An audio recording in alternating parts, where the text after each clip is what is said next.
You can see that this bed we planted up, what, a month ago? Yeah, just about a month, just over a month, I think, isn't it? Yeah, it's ready put on some timber now, hasn't it? Yeah. Definitely the courgette in the corner. And actually what I do want, Mrs. W, is a lovely courgette for this evening. That's about the ideal size that you want for a courgette. Yeah, yeah. 4 to 6 inches long. They're absolutely gorgeous.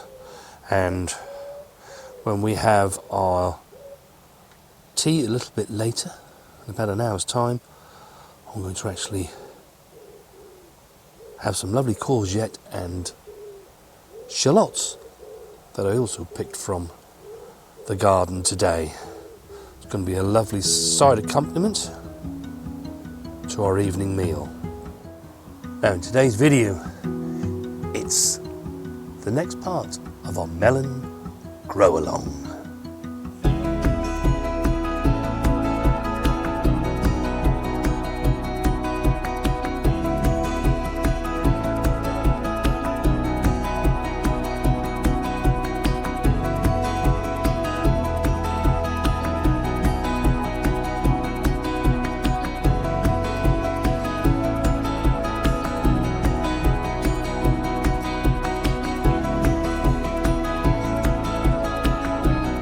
Hello and welcome back to the Newdig Norfolk Gardener.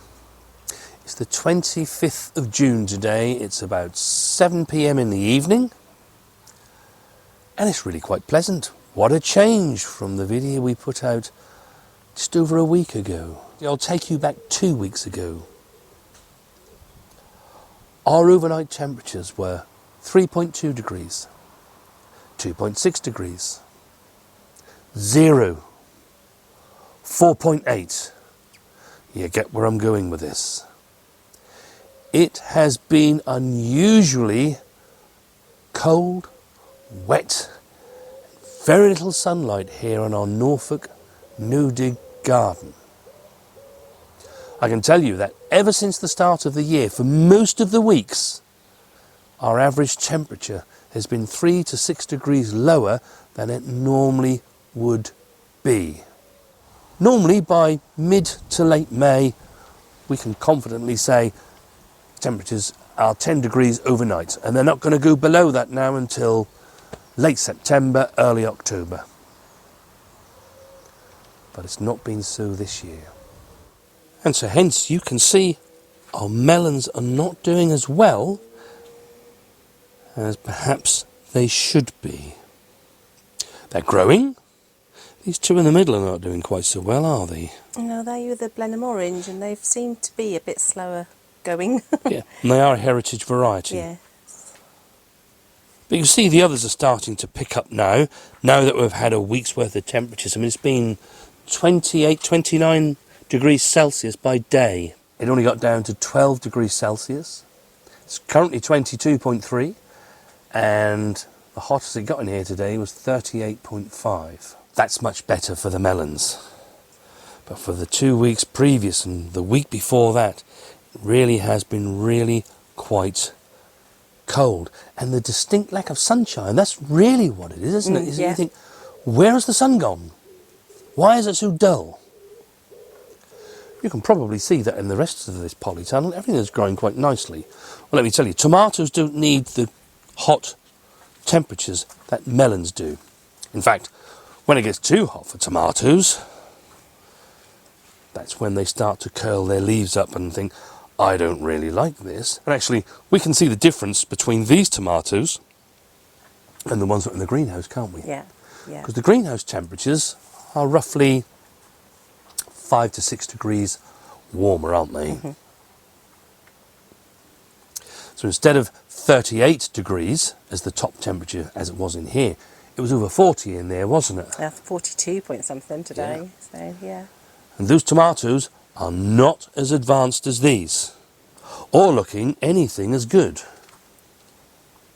Although I do think that I found my first tomato starting to ripen in there today. Yeah, we did, didn't we?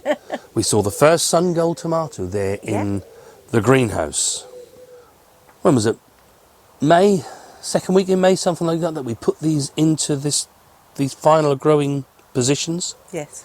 And ever since then, we've had really cold overnight temperatures, very little sunshine. It's just rained. Daytime temperatures, sometimes we've been lucky if they've got to 10 degrees Celsius by day, never mind about overnight. These plants are not going to like that.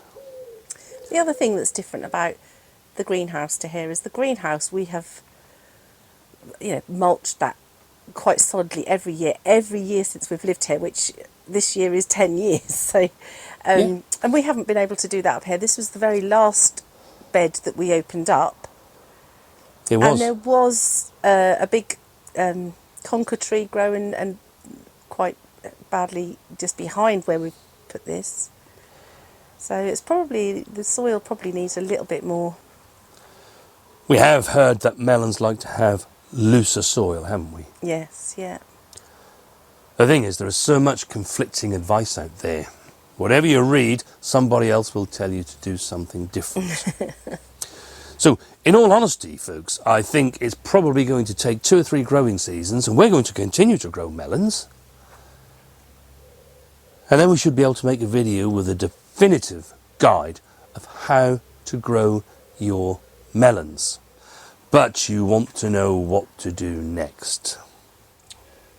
So we're growing ours up vertically, and as they start to grow up, they send out side shoots.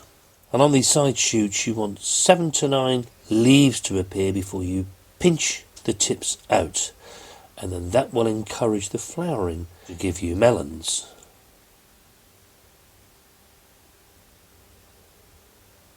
Now after that, limiting the amount of fruits that are going to grow on your melon plants will ensure that you get some lovely ripe fruits.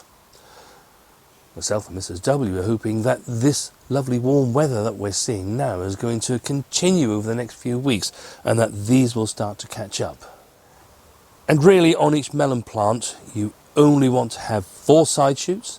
Once your melons are the size of gooseberries, select the best 1 or 2, and then remove all other flowers and fruits from that side stem. And then pinch out the side shoots, 2 or 3 leaves beyond the fruits. From then onwards, remove any new growth from beyond this point, so that all of the plant's energies goes into ripening the fruit that you already have on the plant. It's important to keep your melons regularly watered, especially if you're seeing all these temperatures that we're seeing. We tend to see them for a few days and then they disappear. Unusual for us, but we've gone over that ground before. And also, once your fruits are the size of walnuts, if it was me, I would be starting to feed them with a high potassium feed. We only use natural feed, so we use our comfrey feed, exactly the same way that we do with the tomatoes, to help the fruit formation. Do you know, it really heartens me to know that a lot of you guys out there that watch our channel have actually done really well with your melons. I do think it's just been not a great year for us with weather, the weather conditions. I'm still hopeful we're going to get melons. Oh, so am I. But we will need the weather to be in our favour, won't we? Come autumn. Yes. That's the thing. Yeah. We will need it to be in our favour during the autumn months. We may get them, we may not. But you know what? I always think of a comment that Frank left me a couple of videos back. And he said to me, do you know what? 90% of my garden is amazing. I'm getting great harvests. It's growing well. And do you know what, Frank? It's the same with us. 90% of our garden is performing absolutely amazingly. So if your melons haven't gone quite to plan in the same ways that ours have, don't stress yourself. As I always say to Mrs. W, there is always another year. Now, if you've grown melons before and you can give us any advice, it would be really, really welcome. And don't forget, we are talking about growing melons here in the United Kingdom. I know there's a lot of you guys over in hotter countries that watch our channel, and clearly you'll probably be doing really well with your melons. But don't let that stop you commenting, because every now and again we get a really hot summer here. That might be the year we get some lovely, tasty melons. Have a great gardening week. We shall see you on the next one.